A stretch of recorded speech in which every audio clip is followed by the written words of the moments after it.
This is really painful, honestly, painful to watch and listen to, but I want to use it as the jumping off point for an important discussion. I got to meet at one of my recent engagements in DC, Parker. He goes by just the first name, but there's Parker Get a Job is the username. Great guy, very pleasant. And there was a moment that went viral from one of his streams where he debates people. He's a big TikToker, over 1 million TikTok followers, and does debates. And this one with a Trump supporter who's anti-choice. And Parker does something interesting. He just asks the guy about basic female anatomy. And it goes terribly, terribly wrong. So let's play that. This is not just about beating up on this one guy. I have a larger point, so wait for it. While you watch, please do click the subscribe button if you appreciate this show. I'm actually asking the question, like, their vagina, bro. You think women pee out of their vagina? Bro, I'm not a woman, so I don't care. You don't know? I learned this in 5th grade. Cool. Right? Where do they pee out of, bro? The urethra. Is that not their vagina? No, it's fucking separate, genius. I guess you must have one. You must have one. No, my boy. No, I've just been around one, you fucking idiot.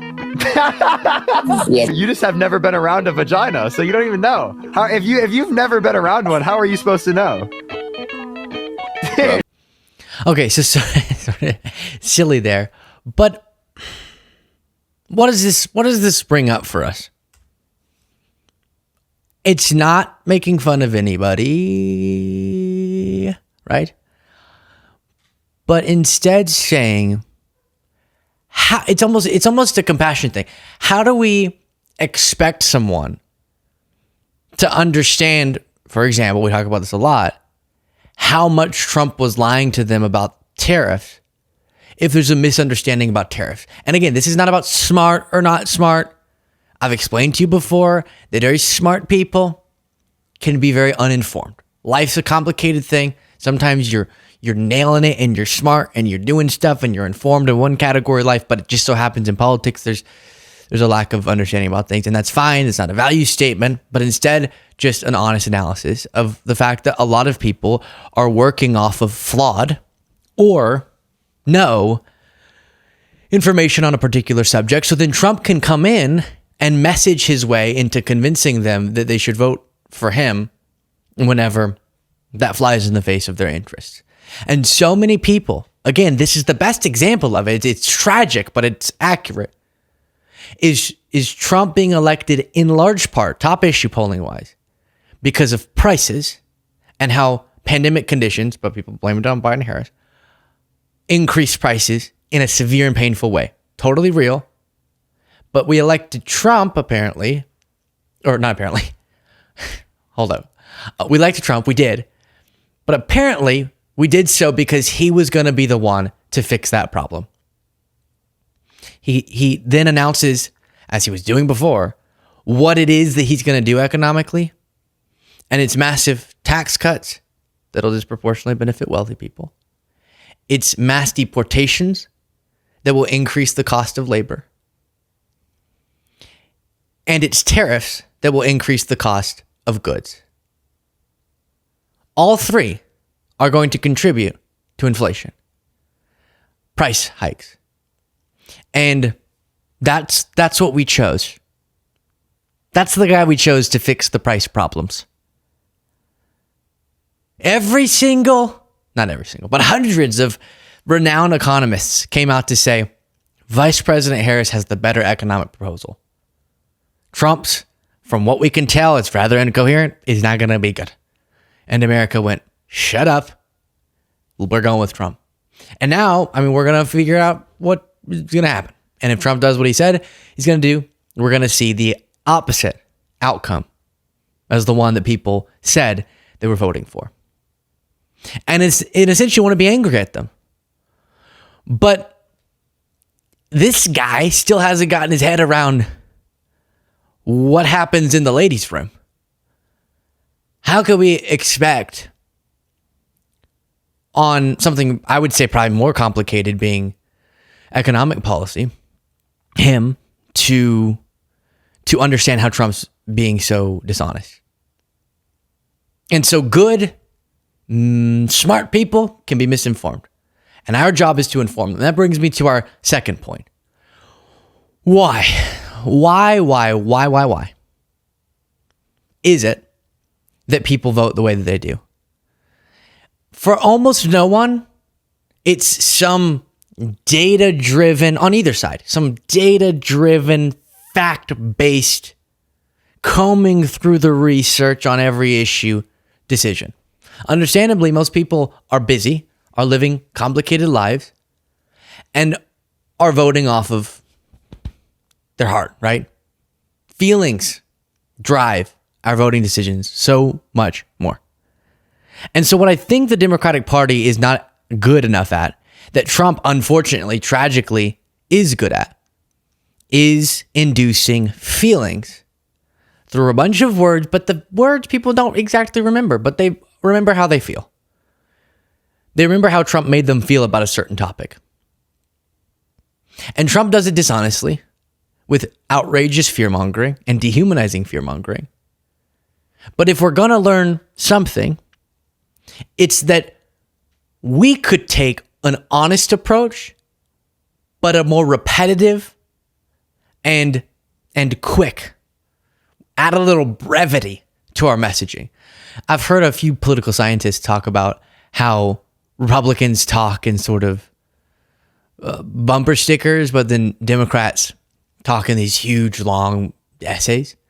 And this is not about the voters, I'm saying the way that politicians brand, Democrats will do, even if you look at Harris interviews from pre-election, there will be a little bit more of here's the exact amount that I want to give in terms of a small business loan, small business tax benefit, and here's the exact enhanced child tax credit change I want to make, and then here's something we could do for first-time home buyers. And a lot of that just gets lost in the abyss. It's good stuff, but it just poof. No one ever hears it or remembers. But Trump saying 10 billion times that Hannibal Lecter or little Hannibal Lecters are coming, people don't think, oh, I'm voting because the Hannibal Lecter thing. That's a good point. No, they just have a vibe that something scary is going on and Trump has to stop it. And so we have to be more humble in understanding maybe every person doesn't have the time because it does take time to comb through extensively and figure out what is fact and what is Trump's fictions. Because it is, even me who does this every single day, there are still times where I'm like, wait, what? Okay, what is the actual truth about this? Is it or is it not true that the studies show blank, right? Or is there a contradiction in studies, and how do we know which one's more legitimate? It's complicated. And so we have to take the fact that we believe we do, and I do believe that we have the facts on our side. Our core principles are driven by fact, and those facts, or the facts, are on our side. So that can't serve as, facts will speak for themselves. So we'll just say how Trump did some anti-democratic stuff and then we'll win. Well, we lost. So clearly that doesn't work. So we have to point to the fact that we're correct about that. Trump is really authoritarian and it's very scary. And his economic approach is going to be terrible. And he doesn't seem to understand much of what he's saying. He still doesn't seem to understand tariffs. But having the facts on our side isn't the end goal, the finish line. That should serve as the motivation to then figure out how we speak about these things honestly and accurately, but compellingly. And I don't think we're good enough at that. We need to get better at making bumper stickers. I think we need to hit more aggressively on Trump is for the elites, right? Trump, he's willing to screw you for his rich buddies. But even the way I just said that, it's a little too harsh for some Democrats, right? I do think pointing to the fascistic characteristics of him was something that a little late, but was something that Democrats ended up doing. And I do think a lot of people understand the threat that Trump poses to our democracy. We saw it as a big issue polling-wise, but obviously that didn't do enough. And could we have messaged our way into winning? Maybe. But this is more about what we should do going forward. Because there was really structural things that were going against us with that last election. But still seeing the success of some of these people who don't have the facts. If they can brand their way into convincing people that they're better for the economy when the last century of economic data proves the opposite, they don't have the facts on their side, but they can convince people they do with branding and messaging.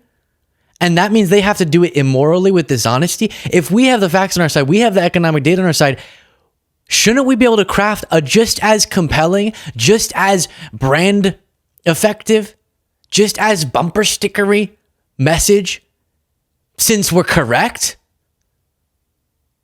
Well, did you know that if you study the last 100 years and the performance under Democrats and Republicans, and even if you adjust for who was in power in Congress, even if you adjust for when recessions were happening, you learn that there's a notable trend that Democrats oversee. No one's listening. So my question is to you. One issue I think we've done a lot better on is reproductive rights. We've moved a lot of people by speaking about this issue, again, honestly and accurately, but better. And it has to be about stories. It drives me crazy that this is the case. But people do not vote. People do not feel even based off of a study or data. I'm saying me too. This is not, but I do. No. People, we just don't get emotionally stimulated by, did you know that Biden oversaw a better economic performance than any other G7 country and brought down inflation faster?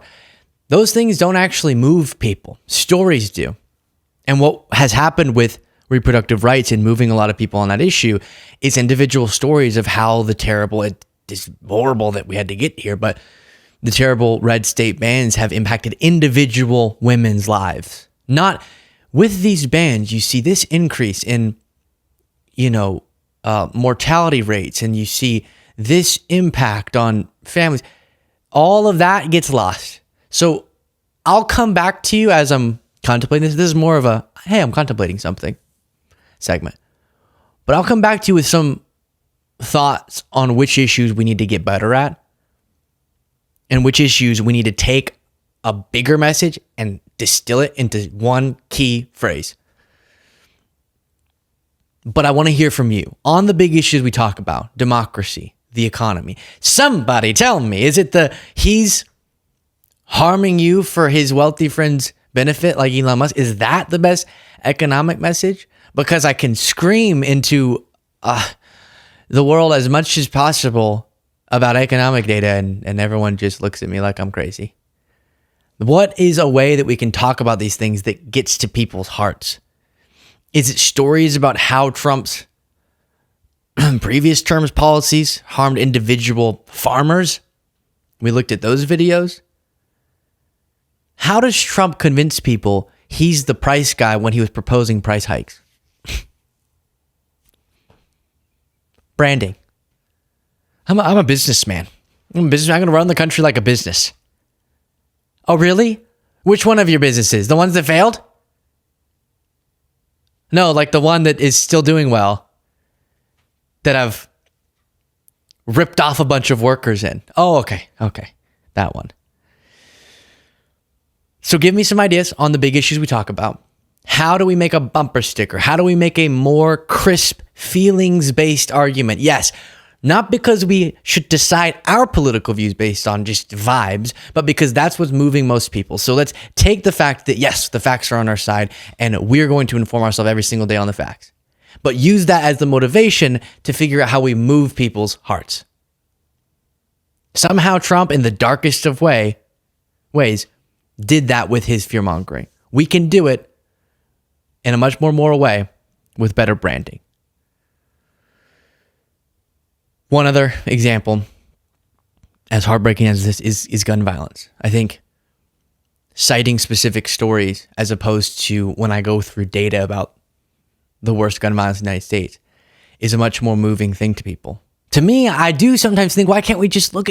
I went through this on the Tim Pool show. They said left-wing political violence is worse. It's just not. It's been researched. It's not. Right-wing political violence is more common. Both are bad. One's more common. And they went, name 5 examples. No. But if you include all the examples, you get what I just said. Okay, but name 1. Name 5. Name 15. And when I would name, for example, the first question was 3. Then that wasn't good enough. No, name more. It's not about the examples. It's about the broader data. That doesn't move people. But one video of one BLM person doing something does convince people that left-wing violence is more common.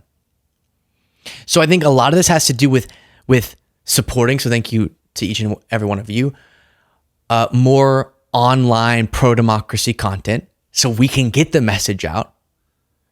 And just to be clear, some people in this space are starting to sacrifice honesty. That's not what I'm suggesting. But you've heard me repeat certain things, right? When we talk about the blocking of the peaceful transfer of power, certain words are going to start going through your brain if you watch the show a lot. You're going to fake electoral scheme. Oh, why did that come out of my mouth? Trump called for the terms of the Constitution. It came out of my mouth. The reason I repeat those so much is for this reason. What did Trump say about MSNBC? The government should come down hard on them. That's why I repeat these things so much, because then when you're just going about your life, you're thinking, I think Trump threatened the media. Even if you can't remember the particular quotes. But some of us sitting in seats like this one, I'm actually sitting in a really janky one. I hope my counterparts in this space have a better seat than I am sitting in right now. But a lot of people feel like, I'll come off too repetitive, or like this is the only thing I can think of if I repeat the most important things hundreds of times. Trump proved the opposite. Repetition, it really does stick with people. And when you're being repetitive on truth, it's the best thing you could do. Trump's being repetitive on lies, worse. And so I'm trying, and I think if others in the space will do this a little more, and some of them do, and as we build out a pro-democracy media ecosystem, we can start to have a little bit more power about the narratives that people are picking up on. Because that's what gets to people. You can have honest narratives and dishonest narratives. Often the people who will be most aggressive in pushing a narrative are doing so dishonestly, which then gets us in this wonky situation where we have to accept and deal with all these right-wing narratives all too often without strong, truthful narratives on our end countering it. So better branding, we'll all contemplate that together. You can give ideas in the comments on different issues. Stronger, independent pro-democracy media. Thank you all for being viewers and supporting that. And within that, spreading then outside of this space certain key important messaging devices so that people don't even know exactly why they know that Trump has threatened outlets in the exact list of the outlets he's threatened, but they've just heard it so many times. Support the show, as I said, if you want to, or others that you like, but you can support mine by clicking that join button below.